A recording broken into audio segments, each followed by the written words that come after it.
Hi CCTV spot. So நம்மளை முன்னாடி வந்து ஃபாலோ பண்ணுறவங்களுக்கு ஒரு விஷயம் நல்லாவே தெரிஞ்சிருக்குங்க. சேல்ஸ் பண்ணுறது மட்டும் நம்ம நோக்கம் இல்லை. Cycling and active life style இதோட அவேர்னஸை கிரியேட் பண்ணுறதும் நம்ம நோக்கம் தான்.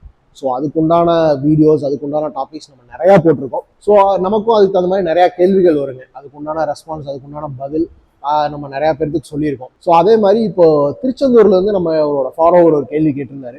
ஸோ சைக்கிளிங் ரேஸை பற்றின ஒரு கேள்வி, ஒரு சந்தேகம் கூட சொல்லலாம். ஸோ இந்த கேள்வியும் இந்த சந்தேகமும் நிறைய பேர்த்துக்கு இருக்குங்க.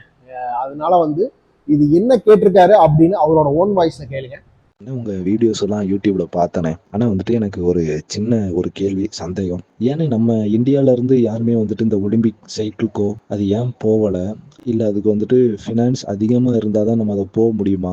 இல்ல எப்படின்னு? இல்ல வந்துட்டு நம்ம சின்ன சின்ன ரேஸ்ல எல்லாம் இங்க எதுவும் இருக்குதா? நம்ம தமிழ்நாட்டிலேயே நடக்குது, இல்ல வந்துட்டு ஆல் ஓவர் இந்தியாக்குள்ளேயே நடக்குதா அந்த மாதிரி சைக்கிள் ரேசஸ் எல்லாம்? அது போக இந்த மாதிரி சைக்கிளுக்குன்னு அந்த மாதிரி இடத்துக்கு போறதுக்குலாம் தனியா கோச் பண்றாங்களா? இது படிச்சுக்கிட்டு இருக்கோம், ஓகே. ஆனா அந்த சைக்கிள் மேல ரொம்ப இன்ட்ரெஸ்ட் உண்டு. சரி, இது ஏன் நம்ம ஏதாவது இதுல பண்ணலாமா, அச்சீவ் பண்ணலாமா அப்படின்லாம் யோசிக்கும் போது அப்போ உங்களோட வீடியோஸ் பார்த்தேனே. ஏன்னா நீங்க தான் நிறைய இதை பத்தி சொல்லியிருக்கீங்க, போட்டிருக்கீங்க. ஸோ அதனால உங்களுக்கு இதை பத்தி எதுவும் தெரிஞ்சதுன்னா கொஞ்சம் ஃப்ரீயா இருந்தீங்கன்னா இதை பத்தி கொஞ்சம் சொல்லுங்கண்ணா. இதுக்கு உண்டான பதில் வந்து பாத்தீங்கன்னா கொஞ்சம் பெருசு. அதனால இதை நான் அடுத்த வீடியோல கண்டிப்பா நான் ஃபுல் டீடைல்ஸோட சொல்றேன். அதையும் பாருங்க. தேங்க்யூ.